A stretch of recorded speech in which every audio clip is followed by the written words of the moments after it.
Antes da Alemanha, havia uma Prússia, uma Áustria e 37 países menores alemães independentes. Napoleão tinha deixado a Europa em uma bagunça terrível. Então, quando ele perdeu, os vitoriosos se encontraram em Viena para consertar as fronteiras que ele havia destruído. Este Congresso de Viena não foi uma punição, como um certo tratado, um século depois, seria para a Alemanha. Em vez disso, restabeleceu o continente novamente, redefinindo as esferas de influência, equilibrando inimigos e aliados, um contra o outro. E isso funcionou, por um tempo. As fronteiras fixas e os desincentivos à guerra significavam que aqueles que tinham a ambição de conquistar e imperar voltassem suas ambições para outros lugares, para outros continentes.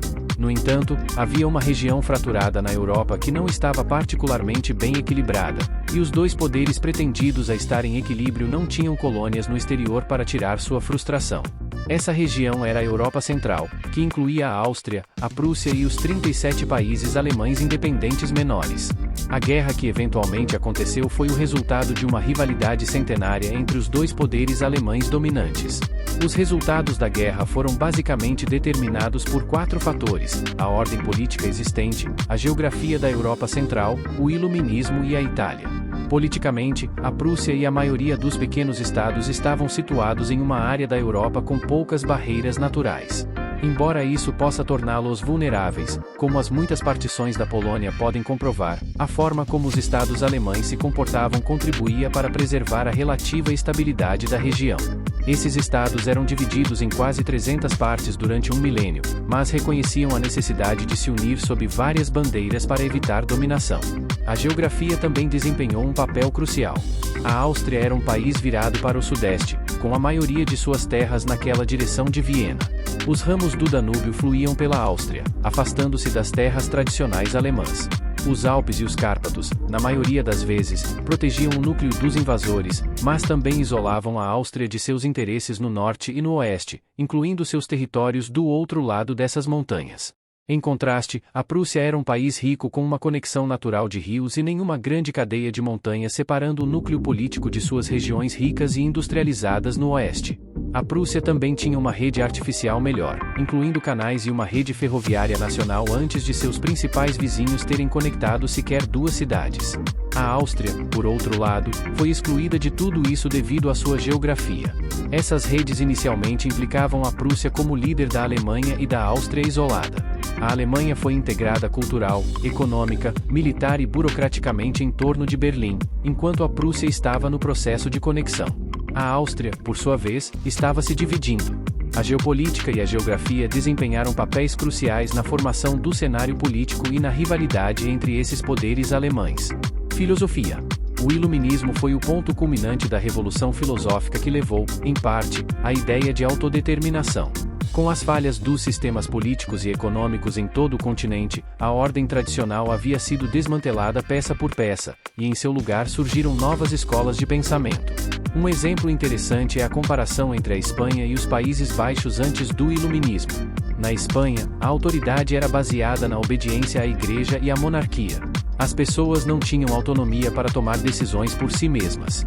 No entanto, com o advento do Iluminismo, as regras foram desafiadas, a Bíblia foi traduzida para línguas vernáculas e as pessoas puderam interpretar a palavra de Deus por si mesmas.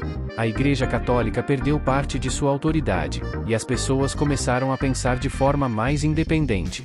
Agora, olhemos para as 37 nações alemãs menores. Durante esse período de mudanças, não era hora de unificar a região? Mas qual das duas grandes potências alemãs lideraria essa unificação, Prússia ou Áustria? Vamos comparar. A Prússia tinha excelentes ligações de água e trilhos com a região, compartilhava uma língua comum com os estados alemães e tinha um exército forte. A Áustria, por outro lado, estava do outro lado das montanhas, tinha uma diversidade linguística significativa, era politicamente frágil e não estava alinhada com as tendências do Iluminismo.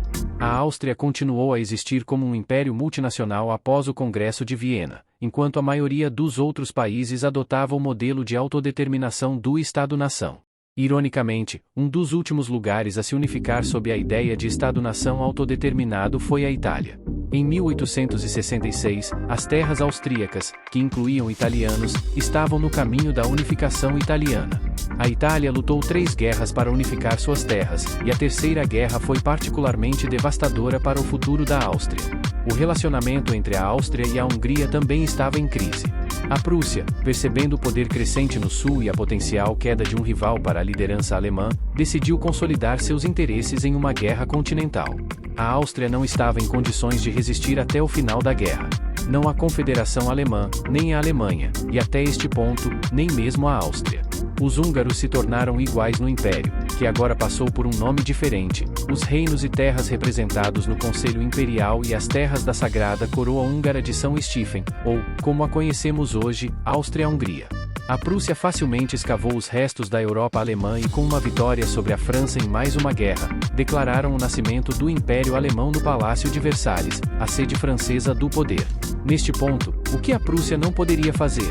A Áustria-Hungria era uma confusão sofrendo uma rápida decadência de poder e riqueza, uma verdadeira tinderbox, pronta para pegar fogo ao movimento do gatilho. Primeira Guerra Mundial, e apesar de, por algum motivo, aliar-se com a Áustria-Hungria, o par quase empurrou toda a Europa alimentada pela indústria alemã. Por segunda vez em meio século, a Alemanha capitalizou a volatilidade interna de um país vizinho para obter ganhos territoriais significativos, chegando a 1.500 quilômetros de Berlim e essencialmente ganhando no Oriente, tornando todos esses ganhos reais e oficiais.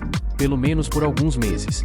Um tratado de Versalhes, uma desmilitarização, uma hiperinflação, bilhões em reparações, uma grande depressão, 2 décadas de turbulência econômica e social, e ainda, de novo, o país foi quase capaz de passar a Europa pela segunda vez no século XX.